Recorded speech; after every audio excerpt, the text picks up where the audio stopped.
Assalamualaikum warahmatullahi wabarakatuh. Perkenalkan, nama saya Wayani Dayani dengan NPM 23110311127. Di sini saya akan menjelaskan materi mengenai akuntansi keuangan lanjutan bab 6, yaitu transfer antar perusahaan aset tidak lancar, dengan dosen pengampu yaitu Ibu Niken Kusumawardani dan juga Bapak Dr. Fitra Dharma. Materi yang pertama yaitu mengenai eliminasi transfer antar perusahaan. Nah, dalam konsep konsolidasian ini, semua aspek transfer harus dieliminasi dalam penyusunan laporan konsolidasian agar laporan keuangan konsolidasian ini terlihat seolah-olah sebagai entitas tunggal. Nah, eliminasi ini dilakukan baik pada perusahaan yang dimiliki penuh maupun tidak dimiliki secara penuh, karena konsep konsolidasi ini berfokus pada konsep entitas tunggal, bukan pada persentase kepemilikan. Jadi, walaupun anak perusahaan dimiliki tidak secara penuh, perusahaan dalam melakukan konsolidasi tetap harus melakukan eliminasi transfer antar perusahaan agar hasil dari laporan konsolidasi ini terlihat seperti entitas tunggal. Materi selanjutnya yaitu eliminasi laba rugi yang belum terrealisasi. Nah, laba ataupun rugi dari penjualan antar perusahaan yang berelasi dalam perspektif konsolidasi itu umumnya dianggap terrealisasi pada saat terjadi penjualan ke pihak yang tidak berelasi. Nah, saat penjualan masih berada pada pihak yang berelasi, maka laba ataupun rugi dari penjualan tersebut itu dianggap belum terrealisasi dan disebut sebagai laba antar perusahaan yang belum terrealisasi. Berikut adalah contoh dari penjualan pada pihak yang berelasi, di mana PT Induk melakukan pembelian tanah sebesar 10 juta rupiah dari pihak lain, kemudian menjual tanah tersebut kepada PT Anak sebesar seharga 15 juta rupiah. Kemudian PT Anak menjual tanah tersebut ke pihak yang tidak berelasi senilai 25 juta. Nah, dari transaksi tersebut PT Induk mendapat keuntungan sebesar 5 juta dan PT Anak memperoleh keuntungan sebesar 10 juta. Dari sisi konsolidasi, keuntungan yang diperoleh adalah 15 juta, yaitu selisih dari nilai penjualan yang dilakukan oleh PT Anak ke pihak yang tidak berelasi dengan biaya perolehan dari PT Induk, yaitu dalam hal ini keuntungan yang diperoleh oleh PT Induk sebesar 5 juta ini disebut dalam sisi konsolidasi ini disebut sebagai laba yang belum terrealisasi karena masih berada pada pihak yang berelasi. Materi yang selanjutnya yaitu transfer jasa antar perusahaan. Nah, dalam hubungan konsolidasian atau saling berelasi, perusahaan itu juga terkadang melakukan transfer berupa jasa. Nah, pada saat perusahaan berelasi, pembeli jasa umumnya itu mencatat sebagai beban dan juga penjual itu mencatat sebagai pendapatan. Nah, pada saat penyusunan laporan konsolidasian, beban dan pendapatan itu harus dieliminasi dengan mendebit pendapatan dan juga mengkredit beban. Hal ini dilakukan agar jumlah pendapatan yang diakui pada konsolidasi itu tidak terlalu tinggi dan juga beban yang diakui juga tidak terlalu tinggi, karena dalam sisi konsolidasi mencakup konsep entitas tunggal di mana transaksi antar perusahaan berelasi itu tidak diakui. Materi selanjutnya yaitu transfer aset berupa tanah. Pada saat tanah ditransfer pada nilai buku, maka tidak menimbulkan penyesuaian yang harus dilakukan. Namun, terkadang transfer tanah pada pihak yang berelasi ini terjadi lebih tinggi atau lebih rendah dari nilai buku tanah tersebut, sehingga diperlukan penyesuaian dan tanah juga harus dilaporkan pada harga perolehan. Misalkan, PT Induk mengakui sisi tanah senilai 200 juta pada tanggal 1 Januari dan menjualnya ke PT Anak pada tanggal 1 Juni seharga 350 juta rupiah. Dari sisi PT Induk mencatat pada tanggal 1 Januari pembelian tanah yaitu tanah senilai 200 juta pada kas senilai 200 juta.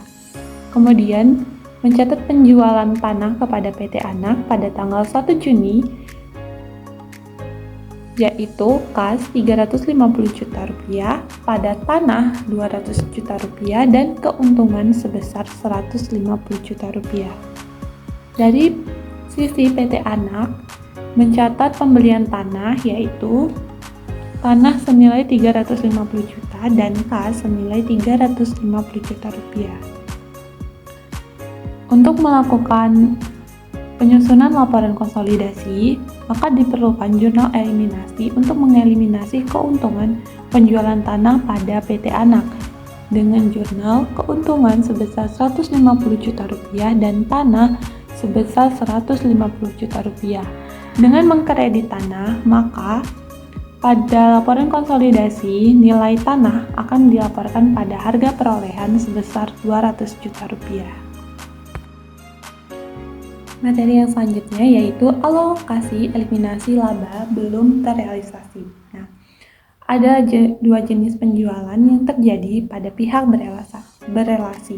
Yang pertama adalah penjualan downstream, yaitu penjualan yang terjadi dari induk perusahaan ke anak perusahaan. Nah, setiap keuntungan atau kerugian yang terjadi pada penjualan ini menjadi hak pemegang saham induk perusahaan. Yang kedua yaitu penjualan yang terjadi dari anak perusahaan ke induk perusahaan yang disebut sebagai penjualan upstream. Nah, pada penjualan ini, setiap keuntungan atau kerugian dari penjualan itu akan menjadi hak pemegang saham anak. Nah, jika anak perusahaan ini dimiliki 100% oleh induk perusahaan, maka keseluruhan keuntungan atau kerugian akan menjadi hak dari induk perusahaan. Yang berikut adalah tabel mengenai alokasi eliminasi laba belum terrealisasi. Penjualan jenis downstream, di mana eliminasi yang terjadi pada laba yang belum terrealisasi itu terhadap kepentingan pengendali. Kemudian penjualan upstream pada anak perusahaan yang dimiliki penuh, maka eliminasinya terjadi terhadap kepentingan pengendali. Kemudian yang ketiga, upstream pada anak perusahaan yang dimiliki pengendali. Nah, eliminasinya terjadi secara proporsional kepada pemilik entitas induk dan kepentingan non-pengendali. Materi yang selanjutnya yaitu pelepasan aset di kemudian hari. Keuntungan antar perusahaan belum terrealisasi pada saat aset tersebut dijual dianggap terrealisasi pada saat aset tersebut dijual kembali ke pihak eksternal. Untuk tujuan konsolidasi, keuntungan ataupun kerugian yang diakui oleh afiliasi yang menjual ke eksternal harus disesuaikan dengan keuntungan atau kerugian yang belum terrealisasi. Pada saat keuntungan terrealisasi, maka pengaruh dari proses eliminasi laba harus dibalik dan jumlah laba yang sebelumnya ditangguhkan ditambahkan kembali ke alokasi kepentingan non-pengendali. Contohnya, PT Induk membeli tanah dari pihak luar seharga 200 juta pada tanggal 1 Januari 2000X1 dan menjualnya ke PT Anak pada tanggal 1 Juni 2000X1 seharga 350 juta rupiah. PT Anak kemudian menjualnya pada 1 Maret 2000X5 seharga 450 juta ke pihak luar. Maka untuk konsolidasian akan dibuat jurnal eliminasi yaitu saldo laba 1 Januari sebesar 150 juta dan keuntungan penjualan tanah sebesar 150 juta rupiah.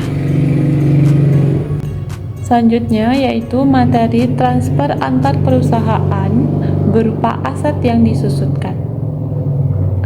Laba antar perusahaan yang belum terrealisasi untuk aset yang dapat disusutkan atau diamortisasi akan dianggap terrealisasi secara bertahap selama sisa umur ekonomis dan masa penggunaan dari aset tersebut. Jumlah penyusutan yang diakui oleh afiliasi yang membeli didasarkan pada nilai transfer atas aset tersebut. Sedangkan pada sisi konsolidasi, penyusutan didasarkan pada biaya perolehan aset untuk konsolidasi. Jika terdapat perubahan estimasi umur aset setelah transfer, maka sisa manfaat baru digunakan sebagai dasar penyusutan untuk afiliasi yang membeli dan juga untuk penyusunan laporan konsolidasian. Nah, berikut adalah contoh soal mengenai aset yang disusutkan pada penjualan downstream. PT Induk menjual peralatan ke PT Anak pada 31 Desember 2001 seharga 7 juta rupiah. Biaya perolehan PT Induk sebesar 9 juta rupiah pada saat dibeli 31 Desember 2008, 3 tahun sebelum 31 Desember 2001, dan telah disusutkan menggunakan metode garis lurus dengan umur 10 tahun tanpa nilai sisa. Nilai buku peralatan sebelum penjualan adalah 6.300.000. Didapat dengan biaya perolehan sebesar 9 juta dikurangi dengan akumulasi penyusutan selama 3 tahun yaitu 2.700.000. Kemudian untuk penjualan tersebut PT Induk mencatat beban penyusutan untuk peralatan karena peralatan tersebut dimiliki hingga akhir tahun. Beban penyusutannya sebesar 900.000 rupiah diperoleh dari 9 juta dibagi 10 tahun.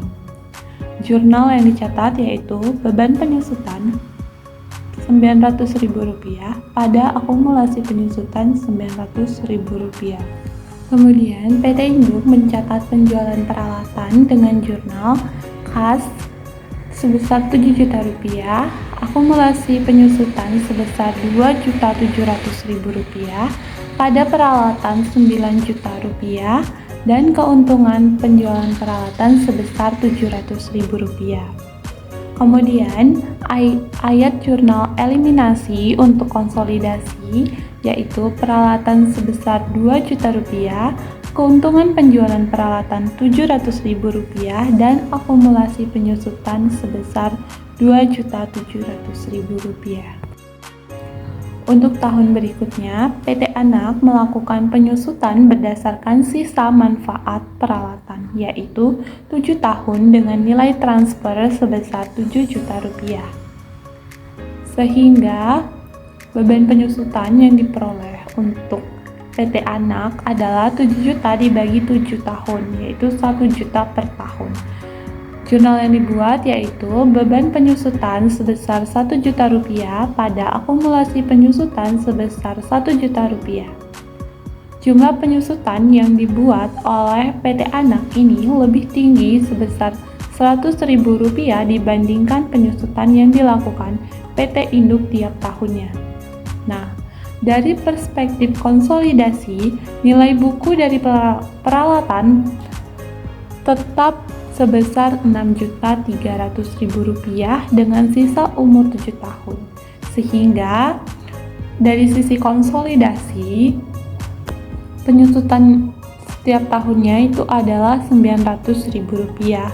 Dengan begitu diperlukan ayat jurnal eliminasi sebagai berikut, yaitu akumulasi penyusutan sebesar 100.000 rupiah pada beban penyusutan sebesar 100.000 rupiah. Dengan ayat jurnal eliminasi tersebut, maka jumlah penyusutan peralatan pada perspektif konsolidasi itu akan menjadi 900.000 rupiah. Demikian materi yang dapat saya sampaikan. Atas perhatiannya, saya ucapkan terima kasih.